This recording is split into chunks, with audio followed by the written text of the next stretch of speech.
ঈদুল আজহার ছুটি প্রাককালে যখন বিয়ে আর উপহারে সোনার গহনা কিনতে ব্যস্ত থাকার কথা ক্রেতাদের, ঠিক তখনই দেশের জুয়েলারি খাতে নেমে এসেছে অচলাবস্থা।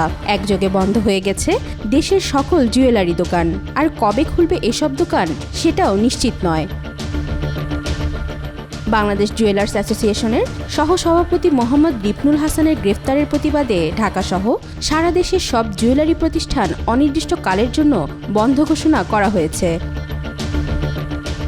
বুধবার রাতে বাজুস এক জরুরি বিজ্ঞপ্তিতে জানায়, সহসভাপতি মোহাম্মদ রিপনুল হাসানকে মিথ্যা ও হয়রানিমূলক মামলায় গ্রেফতারের প্রতিবাদ ও নিঃশর্ত মুক্তির দাবিতে আজ থেকে ঢাকাসহ সারা দেশের সব জুয়েলারি প্রতিষ্ঠান অনির্দিষ্টকালের জন্য বন্ধ থাকবে।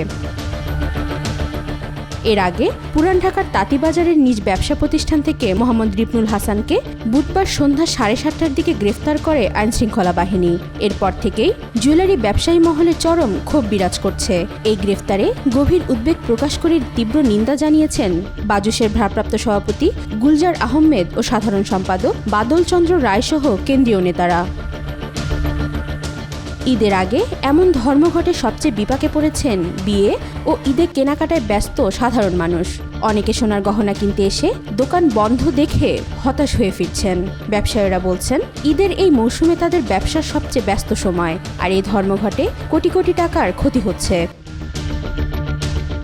সংশ্লিষ্টরা বলছেন, দ্রুত সমস্যার সমাধান না হলে ঈদ সামনে রেখে এই অচলাবস্থা দেশের অর্থনীতিতেও নেতিবাচক প্রভাব ফেলতে পারে। ওয়াহিদা পারভিন, আজকাল।